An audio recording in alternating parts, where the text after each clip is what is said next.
안녕하세요. 코리아 루터입니다. 좋아요, 구독 눌러주세요.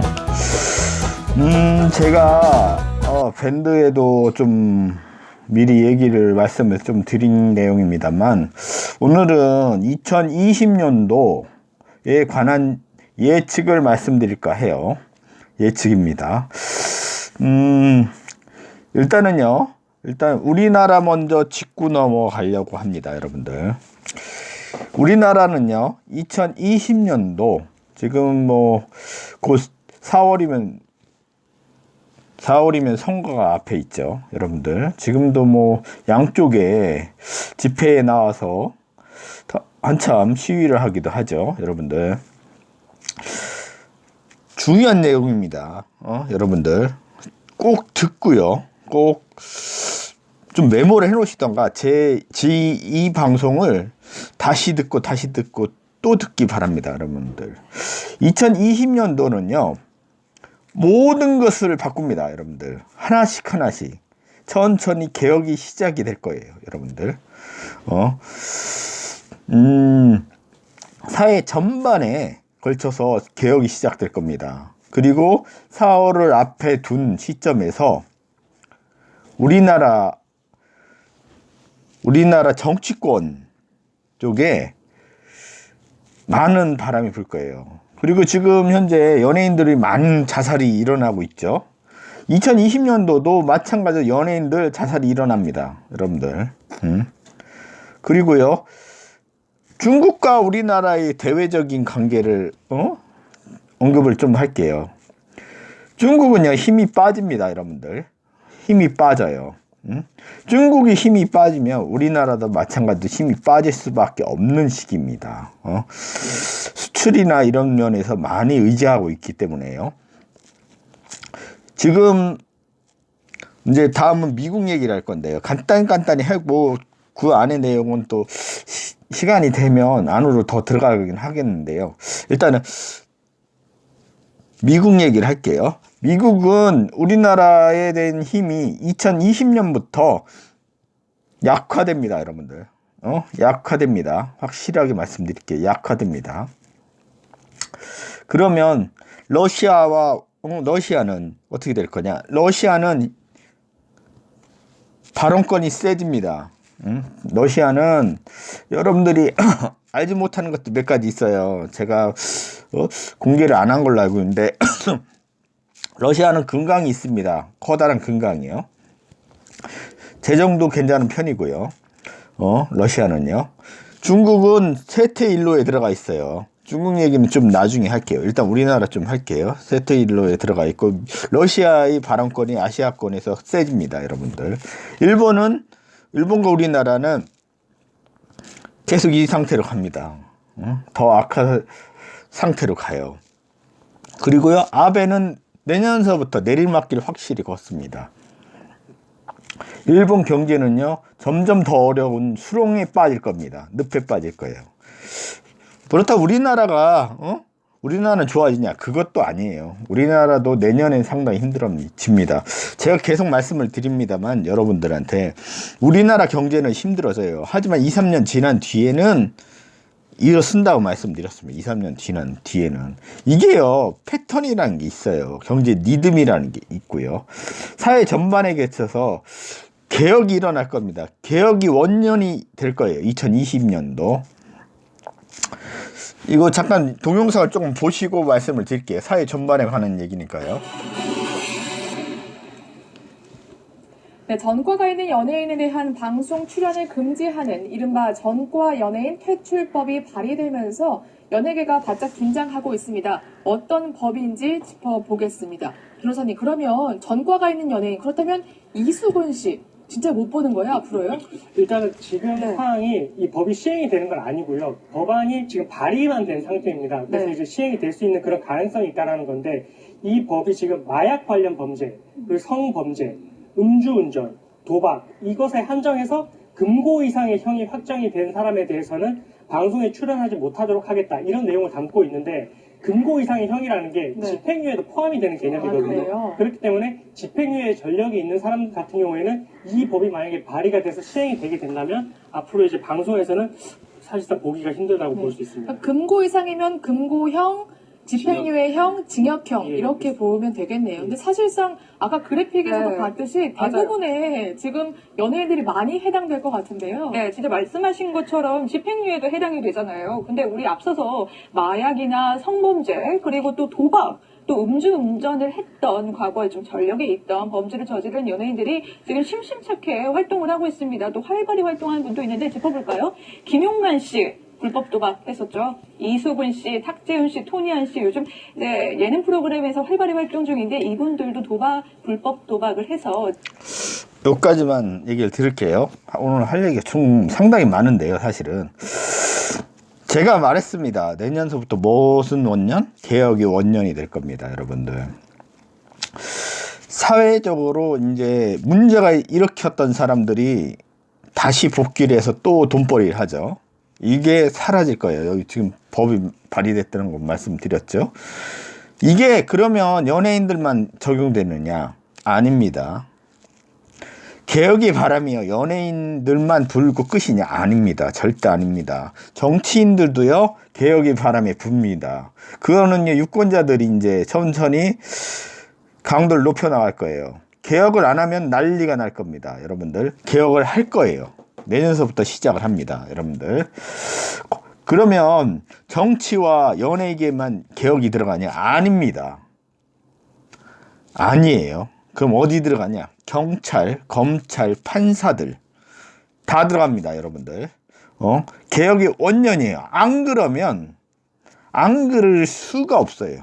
우리나라는 초강대국으로 갈 겁니다. 여러분들한테 다시 말씀드리지만 하루아침에 초강대국으로 갈 수는 없지만 초강대국으로 가기 위한 기틀을 마련할 거예요.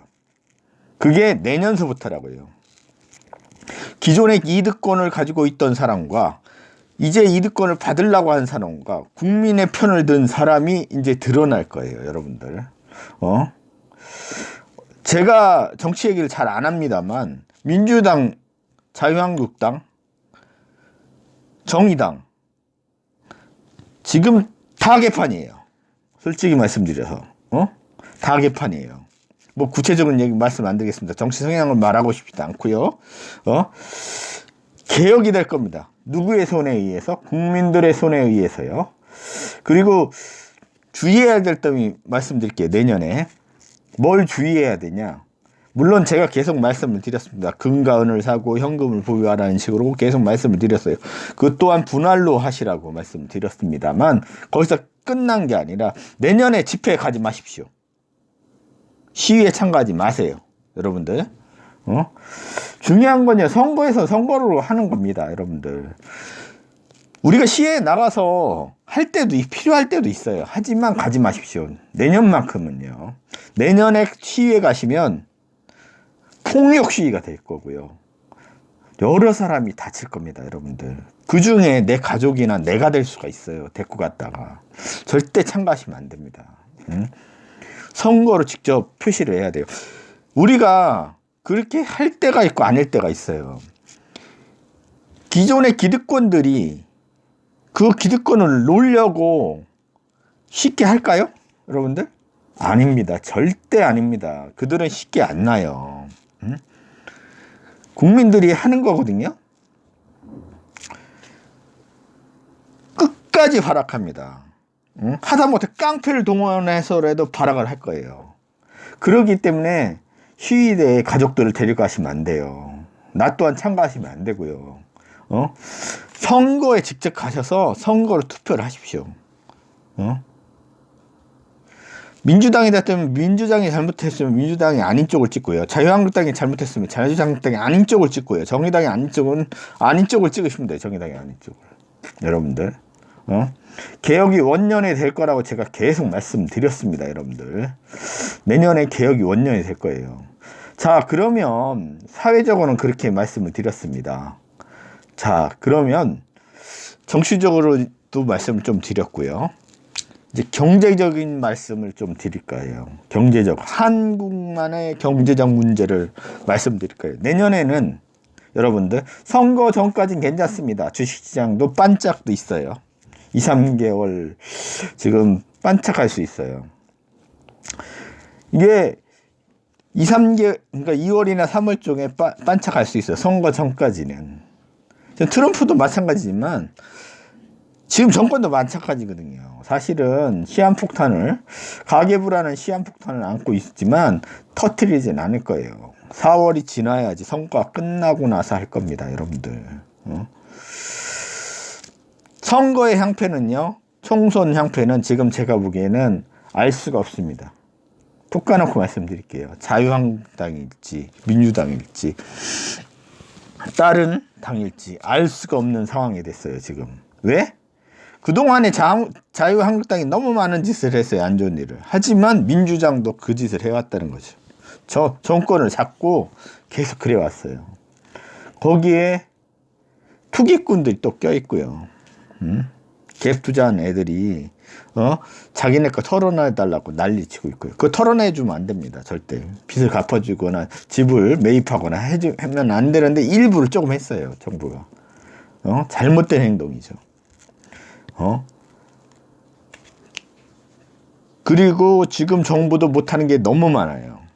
그렇기 때문에 알 수가 없습니다, 지금 향방이. 지금 총선에서 지금 여러분들도 알다시피 현대자동차를 엄청나게 밀어주고 있어요, 기아자동차하고. 여러분들 노경열차니 뭐니 갑자기 튀어난 것들 엄청 많죠. 거기다가 뭐 10년 된 차를 새 차로 바꾸면은 뭐 개별 소비세를 낮춰준다는 등 멀쩡한 차를 뭐 하자는 건지 모르겠습니다만 어쨌든 간에 그렇게 갈 거예요. 절대 시위에 나가시면 안 된다는 거. 그리고 경제는 일시적 반짝은 있지만 하락한다는 거 얘기하고 싶고요. 이제 자영업자 얘기를 할까 합니다, 여러분들. 자영업자들.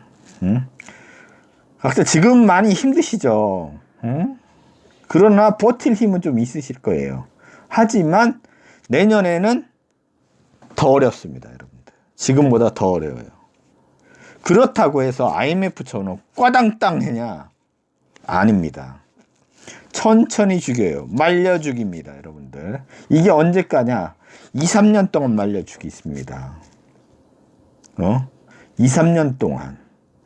천천히 하락해요. 천천히. 매출이 천천히 하락하고요.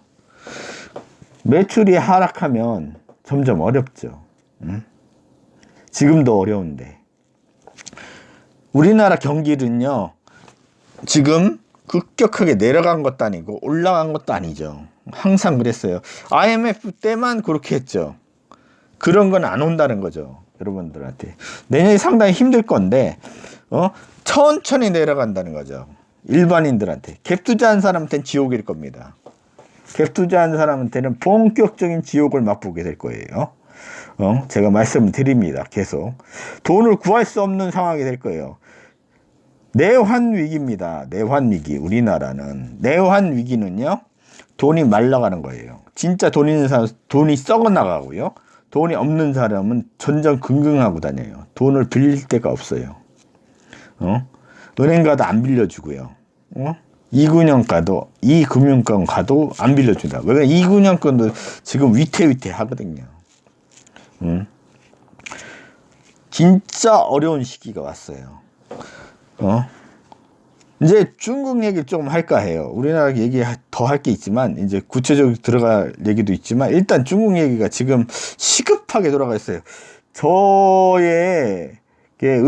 저에게 말씀을 좀 듣고 싶어 하는 분들이 있어요. 제가 계속 말씀드려요. 중국은 기회가 올 거라고. 어려운 시기가 오면 우리나라처럼 IMF 시기가 올 거라고 말씀드렸는데, 그거에 대해서 궁금하신 분들이 있어요. 시기가 되면 말씀드리는데 점점 가까이 오고 있습니다, 지금요, 얼마 전에, 지금 이제 우리나라 언론에서 나온 게 아니에요. 절대 안 나옵니다, 그런 거. KBS, MBC, JTB 이런 데는 안 나와요. 중국에 중간급인 은행 5개가 무너졌어요. 뱅크런 사태가 일어났다는 거죠. 돈을 지금 못하는 상태가 이루어졌어요. 그래서 나라가 인수를 했습니다, 그걸. 근데요, 문제는요, 그게 끝난 게 아니라 지금 엄청나게 큰 것들이 지금 기다리고 있어요. 중국이. 지금까지요. 국영기업들이 어떻게 끌고 왔냐면 빚을 져도 나라가 보존을 해줬어요. 국책을 만들어서 찍어내서. 근데요. 지금 어떤 상황이냐면 중국의 고속철도를 어마어마하게 깔아놨어요. 지금 동서 쪽으로. 그리고 뭐 인플라 사업을 한다고 해외에도 좀 나가 있었죠. 여기저기. 그게요. 그 고속철도 그게요. 국영기업인데 빚이 어마어마합니다, 여러분. 어마어마해요. 지금 10년 안에 1000조가 넘는다는 소리가 있어요. 1000조가. 10년 안에. 빚이요. 1000조가 넘는데요. 1000조가. 1000조 원이 넘는다는 소리가 있고요. 거기서 끝난 게 아니에요. 지금 제가 듣기로는요. 자세한 말씀드리기 좀 곤란한 내용이지만 세계 100대 기업 안에 들어오는 중국 기업 중에 지금 한두 개가 간당간당해요. 지금. 부도위기란 소리죠. 지금. 그걸 막으려고요. 지금 어떻게 하고 있냐. 중국이요. 예전에는 달러가 3조 원이었습니다만 지금 가지고 있는 보유량이 1조 달러 정도 돼요. 1조 달러면 넉넉하지 않냐 이렇게 말씀하실지 몰라요. 아닙니다. 지금 상황이 그렇지가 않아요. 부채가 점점 이게 국영기업 쪽으로 하고 은행 쪽으로 해서 어마어마하게 부풀어져 있어요. 지금 터지기 직전이에요. 막. 그래서 자기네 가지고 있는 1조 달러 가지고는 안 될 것 같아서 지금 채권을 발행 준비를 하고 있어요. 근데 문제는요. 그 채권에 30%만 안정권인 채권이고요. 나머지는 다 부실 채권이에요. 국채인데요. 국채인데 보증하는 게 현찮다는 거죠. 지금 중국이 상당히 위험하고 있습니다. 지금 까딱까딱 하고 있어요. 지금 그런 얘기가 돌고 있어요. 빠르면 다음 달, 늦으면 늦게 버팅기면 6월까지, 내년 6월까지 그 안에 작살난다고요. 여러분들, 그 안에 작살날 수 있다고 지금 말하고 있어요. 여러분들. 중국이 무너지면요, 우리나라는 더 힘들어집니다. 여러분들. 제가 계속 말씀드리죠. 중국의 수출이 더 많아요. 우리나라가. 미국보다. 미국은 별로 안 돼요. 이제는. 그러기 때문에요. 어려워질 수 있다는 거죠. 지금까지 중국을 버텨온 힘은 나라에서 국영기업들을 계속 밀었어요. 보종을 주고 계속 보조금으로 배터리 만들고요. 보조금으로 반도체 만들던 나라예요. 나라에서 밀어서. 왜? 나라의 국고는 많아서 그때는. 근데 그 국고가 지금 말라가고 있어요. 유통 물량이, 돈이 상당히 어려운 시기라는 거죠. 까딱까딱 하고 있습니다. 길어야 지금 6, 7개월 안에 작살이 날 것 같아요. 중국 주식에 대한 이야기는 이제 본격적인 시기가 오면 얘기할 건데요. 그 구체적인 거는 아예 만들어서, 따로 만들어서 방영을 할까 합니다. 그러면 이제 북한 얘기를 할까 합니다, 여러분들. 북한과 우리나라 지금 어떤 상태라고 보십니까? 얼마 전에 정원이가 그 얘기를 했죠. 현대아산 건물을 때려 부시겠다고. 그런 얘기를 했어요. 그 얘기 뭐냐면 다급하다는 얘기입니다. 자기네가 목마르다는 얘기예요. 여러분들. 지금요, 정원이 위치가 위험합니다. 지금. 내년 가면은 정은이가 갈 데가 없을지 몰라요. 그게 뭔 소리예요? 지금 북한이 너무 어렵기 때문에 망명설이 돌기로 해요. 망명설이. 중국은 지금 자기 안에서 지금 자기 밥그릇도 챙기기 어려운데 북한 애들은 중국을 바라보고 있거든요. 사실은 우리나라가 안 되면 중국이라도 도와주길 바라는데 지네 것도 힘들거든요. 지금 시진핑은 짓고 하기도 어려워요. 지금 정신이 하나도 없다고요. 그런 상황에서 북한을 도와줄 수 있냐? 없다고요. 지금 그러면은 우리나라하고 잘 돼야 하는데 그것도 아니에요. 그동안 끌어왔던 것들이 다 허당이 된다고 하면 주민들이 가만히 있고 군부가 가만히 있지 않습니다. 여러분들, 정훈이 막는 소리 지금 들리고 있어요. 지금 살살. 정권이 무너질지 몰라요. 여러분들. 뭐 미사일 몇 방 날리고 더 할 겁니다. 난리가 날 거예요. 그걸로 인해서 내년에 군수산업들이 올라갔다 내려갔다 막 요동을 칠 거예요. 그리고요, 우리나라는 이제 여러분들 알다시피 옛날부터 육군 강국이었습니다. 육군은 대단한 강국이었어요. 군사 병력뿐만 아니라 기계화도 상당히 이루었고요. 이제는요, 내년서부터는 해군 강국으로 갑니다. 우리나라 해군 강국으로. 잠수함도 만들고요, 배도 만들 거예요. 군함도. 제 예측을 말씀드린 거예요. 그게 시대적 흐름이에요. 우리나라 강대국가기 위해서는 군사력을 더 길러야 돼요. 그렇게 갈 거예요. 2, 3년 계속 갈 겁니다. 계속 초강대국으로 갈 거예요. 우리나라 그걸 준비하는 과정입니다. 여러분들, 내년에 상당히 힘들 겁니다. 내년에 힘든 게 문 대통령 잘못이 아닙니다. 제가 계속 말씀드립니다만 문 대통령 잘못이 아니에요. 우리나라가 그렇게 갈 수밖에 없는 상황이라는 거죠. 지금 문 대통령이 아니라 황교안 대통령이었든 박근혜 대통령이었든 박정희 대통령이었든 노무현 대통령이었든 간에 상관없이 우리나라가 지금 그렇게 갈 수밖에 없다는 거예요. 경제적이게. 세계적인 이게 여건이 그렇다는 얘기에 말씀을 드리는 거예요. 내년은 상당히 힘들게 갈 수밖에 없어요. 제가 다시 말씀드리잖아요. 미국과 우리나라가 빨리 가려면 남북 통일밖에 없다고. 근데 그것도 안 이루어지고 있잖아요. 그렇게 갈 수밖에 없다는 거죠. 내년에 힘들 거예요. 더 힘들 겁니다. 자영업자들은 진짜 더 힘들 거예요. 그리고요, 제가 다시 말씀드리지만 정리해고가 엄청나게 일어납니다. 우리나라.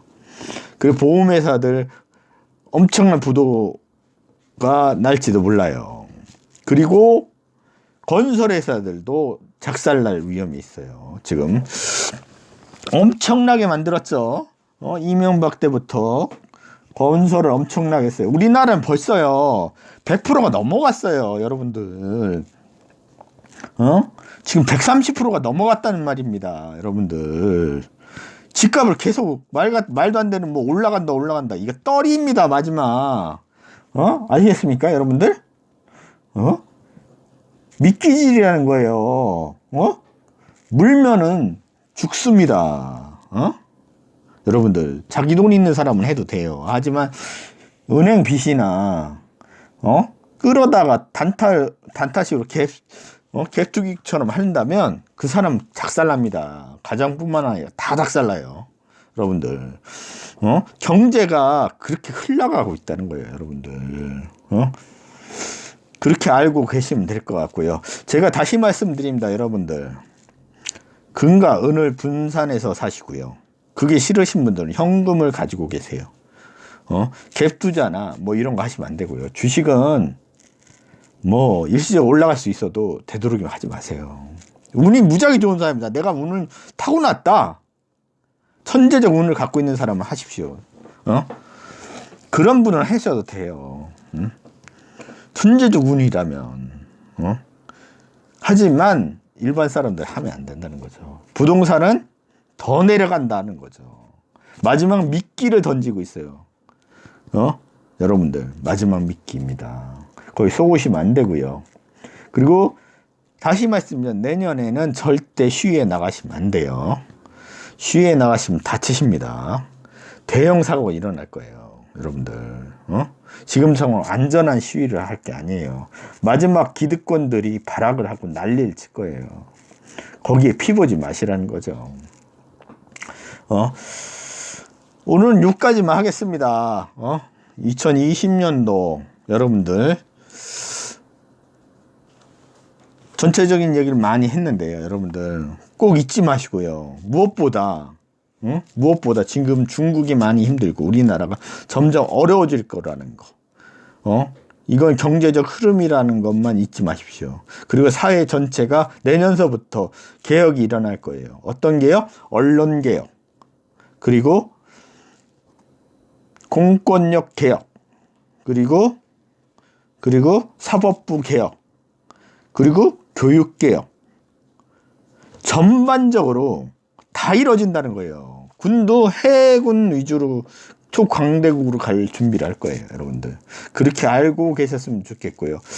지금까지 코리아 노트였습니다. 모두 부자 되시고요. 모두 화이팅 하세요. 안녕히 계세요. 중요한 시기가 오면요 말씀을 드릴게요. 제가 중국은 여러분들 그것만 정리해서요. 모두 부자 되세요. 안녕히 계세요.